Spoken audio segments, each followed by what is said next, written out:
نبی اکرم صلی اللہ علیہ وسلم فرماتے ہیں کہ اگر پہلی دفعہ جب انہیں حکم دیا گیا تھا کہ گائے کو ذبح کرو، اگر وہ کوئی بھی گائے ذبح کرتے تو ان کا کام ہو جائے، لیکن اپنے آپ کو انہیں مشقت میں ڈالا، سوالات کی مشقت میں، اتنی زیادہ مشقت میں اللہ تبارک و تعالیٰ نے فرمایا کہ وہ گائے زرد رنگ کی ہونا، ایسا بدلن تصور الناظرین، پیلا رنگ، دیکھنے والا خوش ہو جائے۔ بہت تلاش کیا، آخر میں ایک شخص کے پاس گئی اور وہ دیکھنے کے لیے راضی ہوا اس شخص پر کہ اس کے چمڑے کی تھیلی بنا کر 2 تھیلی اگر سونا مجھے دو گے تو نہیں۔ اتنی مشکل کیوں؟ ان کی حق میں اور ان کی نافرمانی کی وجہ سے یہاں تک ہوئی بنی اسرائیل کی بات، اور بھی بہت ساری باتیں ہم تمام باتوں کی طرف سے اشارہ کیے۔ یہود اور نصارہ دونوں بنی اسرائیل میں شامل، یہودی قوم اور نصارہ قوم۔ تو یہود کے تعلق سے کچھ لوگوں نے کہا کہ یعقوب علیہ السلام کے چوتھے بیٹے کا نام یہوذا تھا،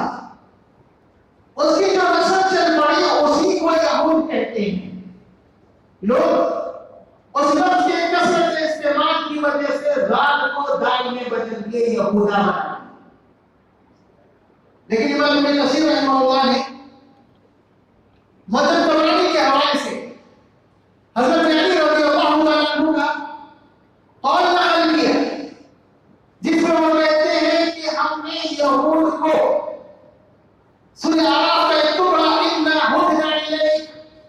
کہ موسیٰ علیہ السلام اللہ تبارک و تعالیٰ سے کہتے ہیں کہ اللہ ہم سب کے سب تیری جناب میں توبہ کرتی ہیں، انا ہدنا الیک، اس لفظ سے یہودی لفظ بنا۔ اس کے بعد قرآن مجید نے یہود کے بہت سارے جرائم کا اور بہت سارے ان کی شرارتوں کا قرآن مجید میں ذکر کیا، اور یاد رہے آج بھی دنیا کے بگاڑ کو دیکھیں گے، اسے جانچنے کی کوشش کریں گے، وہ کسی بھی قسم کا بگاڑ ہو، جتنی بڑی بڑی جنگیں ہوئی، جتنے ملک تباہ ہوئے، جتنے بڑے بڑے حادثات ہوئے، اور ساری چیزوں کے پیچھے یہود کی ذات کا ہاتھ ہو، چاہے وہ پہلی جنگ عظیم ہو یا دوسری جنگ عظیم ہو،